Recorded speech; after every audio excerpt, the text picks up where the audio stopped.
Bu videom meni ota-onasini uyda maza qilib, tekinga bemalol yashab yurgan farzandlar uchun. Yaqinroq kelinglar.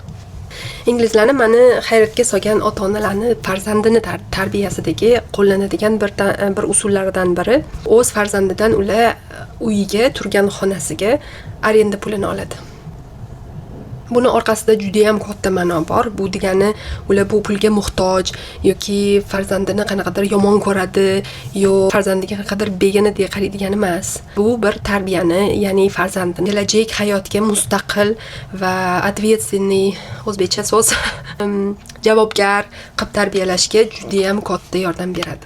Farzand balog'at yoshiga yetishi bilanoq, ya'ni bu 18 yoki 16 даже yoshiga yetishi bilan ota-ona unga shart qo'yadi. Sen pul ishlashni boshlayapsan, bu degani bizaga ham finans tomondan yordam berishing kerak degani. Bizani xarajatlarimizni ko'tarmasang ham o'zingni xarajatingni ko'tarishing kerak degan ma'noda arendaga pul qo'yishadi. O'rtacha arenda puli bu bir xonaga где-то rayoniga qarab 700-600 dollar bir oyga. Lekin ota-onalar farzandini o'sha majburiyatni his qilish uchun o'shani почти yarmini yoki yarmidan kamini so'raydi. Aytaylik где-то 200 so'rash mumkin, yo 150 so'rash mumkin.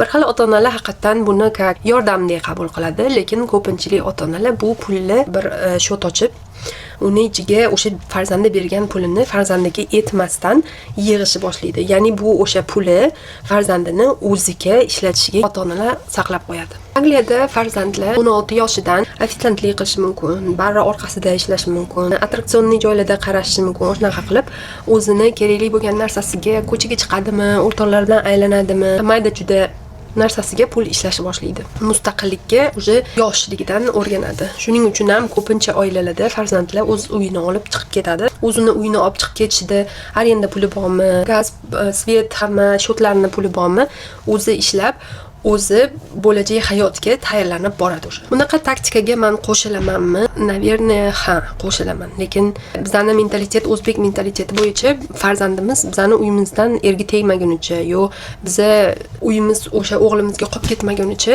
farzandimizni qo'llab-quvvatlaymiz. Shu narsaga o'zimizni farzandlarimiz asosan o'g'illarimiz ham o'rgangan, ya'ni shu uy menga qoladi degan fikr bilan yuradi. Lekin bu yo'da farzandlar ota-onasini uyiga o'zini mulkidek qaramaydi. Ota-onasi o'zini uyini chegaralarini qo'yadi. Bu meni uyim, meni uyimda sen turibsan, shu uyga sen o'zingni hissingni qo'shishing kerak degan ma'noda. Haqiqatan ham ota-onamiz qiynalib ishlaydi. Qiynalib topgan pulini shu uyga sarflaydi, ya'ni uy qiladi, remontini qiladi, lekin farzandlar tappa tayyorga o'shani nasliyatva orqali olaman deb o'ylashi menimcha bu dangasalik hisoblanadi. Meni o'zimni qizim katta bo'lyapti va turmush o'rtog'im bilan shu haqida gaplashganimizda, o'sha masalada gaplashganimizda meni o'zbekchiligim tutadi, farzandimdan pul olgim kelmaydi, lekin u bu narsani juda ham qo'llab-quvvatlaydi. Qizimiz 17 yoshda o'zimni uyimni olib chiqib ketaman desa ham bu narsaga oddiy qarayman deydi. Lekin men bu Yevropa hayotiga hali menimcha butunlay o'rganganim yo'q. Qizim 17 yoshda qo'yib yuborgim kelmayapti, lekin qo'yib yuborsak ham men uni shu kelajak hayotda o'zi uy oladimi yo boshqa yoqda arendaga turadimi, o'sha narsaga tayyor bo'lishini xohlayman. Sizlar nima deb o'ylaysizlar? Bunaqa taktika yaxshimi? Qo'llanish kerakmi bu narsani farzandlarning tarbiyasida yoki bu slishkam nima deydi, yovoyimi? Kommentda yozinglar.